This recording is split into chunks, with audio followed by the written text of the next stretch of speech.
Halo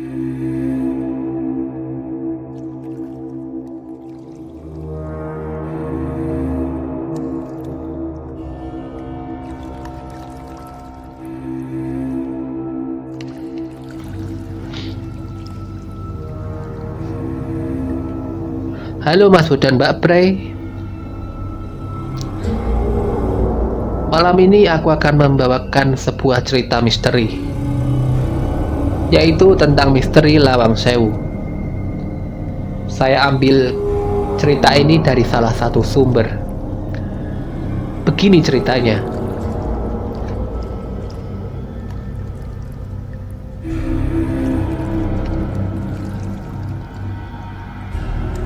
Saat liburan semesteran, aku dan teman-temanku berkunjung ke rumah salah seorang teman kami di Semarang. Sebut saja namanya Susan. Otomatis Susan dijadikan tour guide di liburan kali ini. Ia mengajak kami melihat-lihat tempat-tempat wisata di Semarang.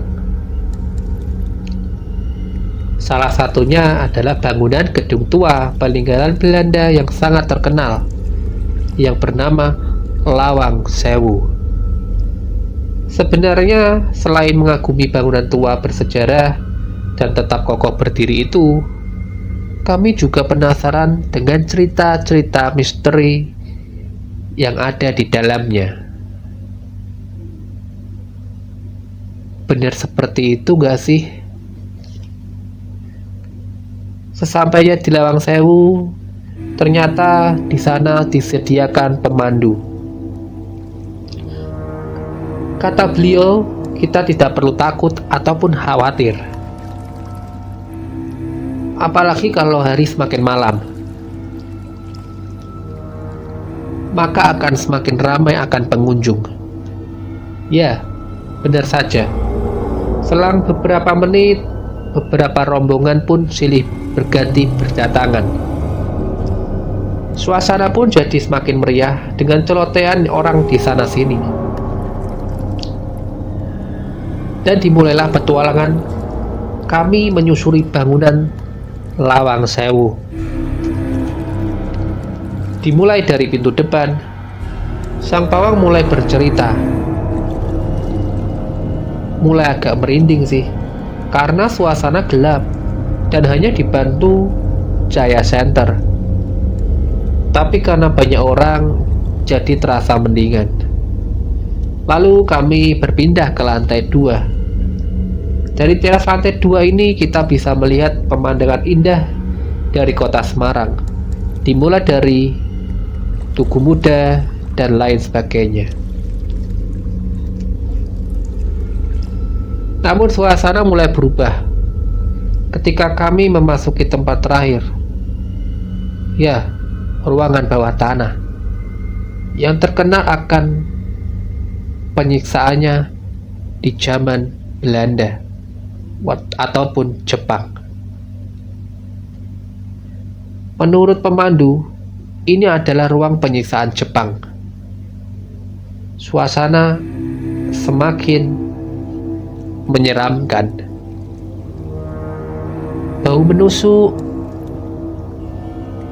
tiba-tiba tercium. Perasaan ada sesuatu yang mengikuti kami di belakang. Aku semakin merasa ketakutan. Tahu nggak teman-teman, di ruangan ini banyak yang lihat penampakan aneh-aneh loh. Kata Susan dengan suara berat. Ya iyalah, kan ruang penyiksaan. Arwah-arwahnya banyak yang mati penasaran. Hihihi. Eli malah menimpali. Halah, kalau sendirian ya mungkin seram. Tapi kalau ramai-ramai begini, hantunya yang malah takut, ya kan? Ucapku sambil bercanda.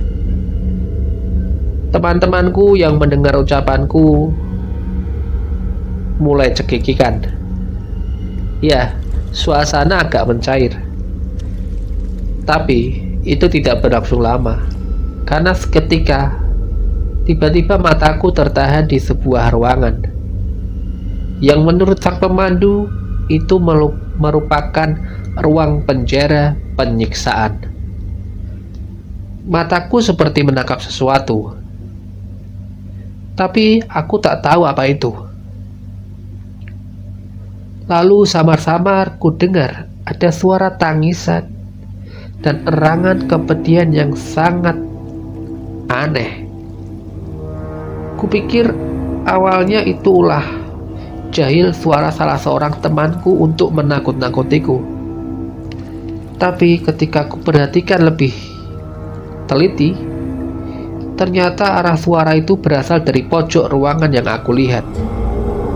Seketika nyaliku ciut.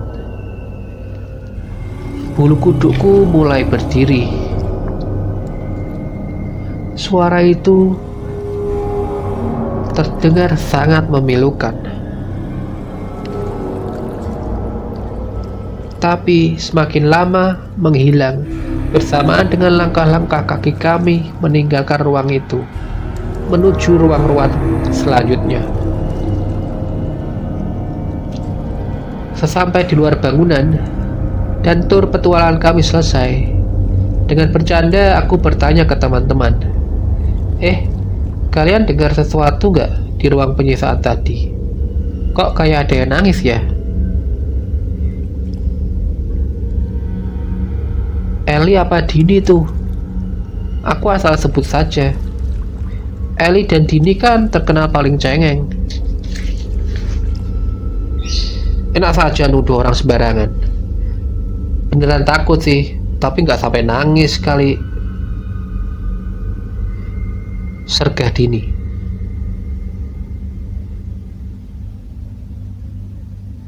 Sedang Eli cuma cengar-cengir melambaikan tangan pertanda tidak. Iya ya, aku cuma bercanda, ucapku sambil tertawa. Lalu teman-temanku pun ikut tertawa. Padahal dalam hati kecilku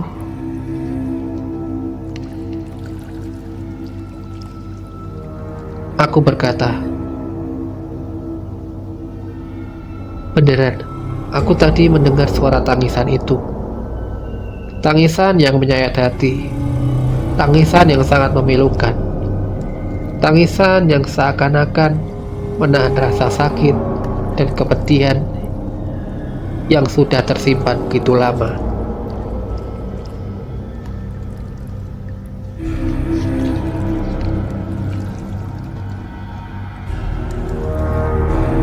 Ya, sekian Mas Bro dan Mbak Prey, cerita misteri hari ini.